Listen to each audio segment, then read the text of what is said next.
Pas très ingénieux, non? Et si on revenait en arrière, afin de remettre un peu d'ingénierie dans tout ça? Salut! Alors moi, ce que je voudrais proposer, c'est de profiter de l'eau de pluie pour améliorer l'impact environnemental du bâtiment. Concrètement, l'eau de pluie serait stockée dans une cuve enterrée et réutilisée grâce à un réseau spécifique pour les toilettes, laver les sols, etc. Quant à la toiture, une fois qu'on aura remis les tuiles d'aplomb, on pourra y intégrer des panneaux photovoltaïques.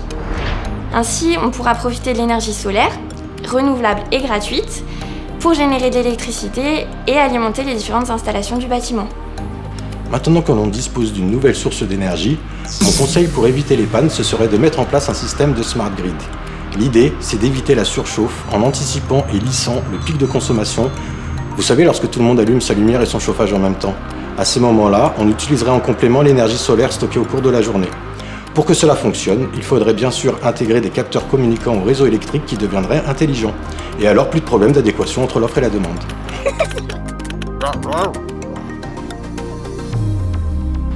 Et pour rendre le bâtiment totalement intelligent, moi ce que je propose, c'est de le concevoir en BIM. Le BIM, c'est le Building Information Modeling.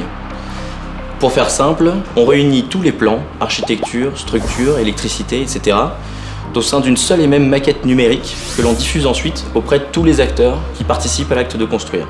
C'est la solution qui révolutionne le secteur. Pourquoi ? Parce qu'elle permet de minimiser les risques d'erreur, de réduire les coûts et les délais de la construction et de générer des bénéfices tout au long du projet. En plus, les utilisateurs finaux, une fois l'ouvrage construit, bénéficient de toutes leurs données en temps réel qui concernent leur bâtiment ou leur logement par exemple et peuvent, entre autres, piloter leur logement en temps réel. C'est une forme de big data de la construction. Bon, mais pour sécuriser davantage les déplacements, on pourrait quand même développer des systèmes plus intelligents, non ? Je pense à un système d'interface homme-machine qui projette directement des informations sur le pare-brise en réalité augmentée et qu'on puisse commander d'un simple geste ou d'un simple mouvement de l'œil.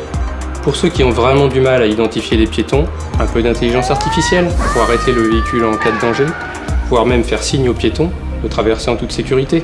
Et vraiment, pour ceux qui ont mieux à faire que de conduire, le véhicule 100% autonome. C'est pour très bientôt et on fait vraiment des progrès tous les jours en la matière.